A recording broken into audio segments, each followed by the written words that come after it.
We like to believe we've mapped Earth, that satellites see everything, that no creature of any size could hide from us. But the truth is, that's a comforting illusion. Because even today, enormous animals go unseen for years. We discover new species in jungles, oceans, caves, some big, some small, all unexpected. And that raises the question: are creatures like Bigfoot, the Yeti, or Nessie purely fiction?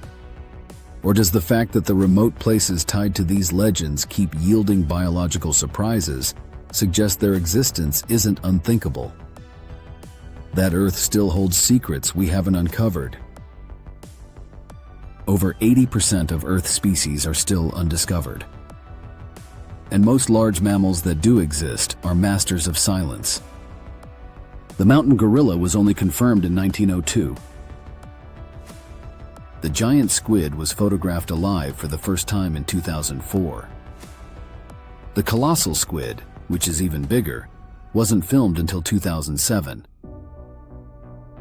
Every decade we find new species that are larger, stranger, and harder to track than anyone expected. So the idea of unknown large creatures isn't pseudoscience. It's biology, on a timeline we haven't caught up with yet. Let's start with the giants closest to home. Bigfoot, the Yeti.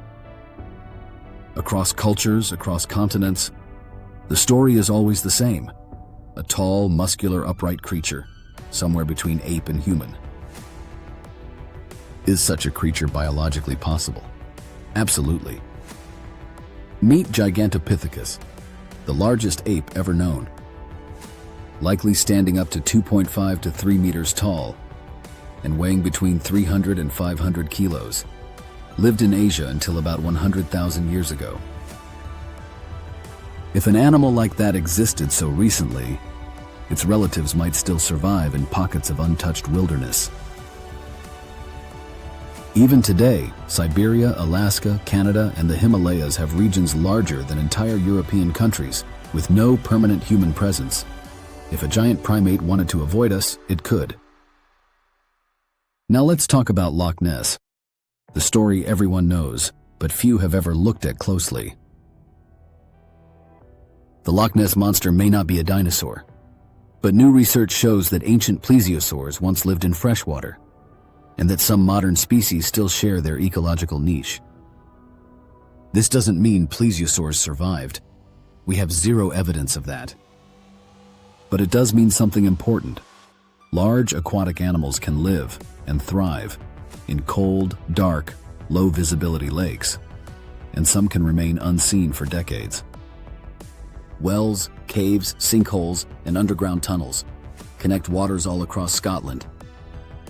We have mapped Loch Ness, but not the subterranean networks beneath it. Not fully, not in a way that eliminates mystery. So the real question isn't, is Nessie real? It's, does Loch Ness connect to environments where something large could move unseen? And that question remains open. It's easy to forget how much of Earth remains unexplored. 90% of species in the deep ocean are unknown. Half of the Amazon rainforest canopy has never been surveyed from below. Thousands of cave systems are completely unmapped. We know more about the surface of Mars than our own seafloor. Hidden worlds exist beneath our feet. Isolated ecosystems that no satellite, drone, or diver can reach. If you wanted to hide a giant creature, Earth gives you many places to do it. Let's imagine realistically. If unknown giants exist today, they're likely, 1, aquatic or semi-aquatic, because water hides size easily, like the colossal squid. Large mass is supported by buoyancy. 2, living in low light or low access environments. Caves, deep lakes, abyssal oceans, swamps, dense forests. 3, slow breeding and low population, which makes them hard to detect and harder to study. 4, ancient lineages that split early, meaning not dinosaurs, but distant relatives or creatures with similar shapes due to convergent evolution. Not far-fetched, not fantasy, just biology exploring niches we ignore. Across the world, reports share the same pattern. A glimpse of movement, a large shape underwater, a scream or howl with no known source, footprints that don't match known species, sudden waves, ripples or silhouettes. One story is imagination. 1,000 stories from unrelated cultures become data. There is a shape behind the myth, something that might not be the creature we expect, but not nothing either. Maybe Bigfoot is not an ape. Maybe the Yeti is not a monster. Maybe Nessie is not a plesiosaur. But somewhere, deep in forests, mountains, and lakes, there are creatures we haven't met yet. Every age of science has believed it had reached the end of discovery, and every age was wrong. So when we look into the darkness of a lake, or the silence of a forest, or the fog on a frozen mountain, the real mystery isn't whether something is there. It's why we ever thought we had found everything.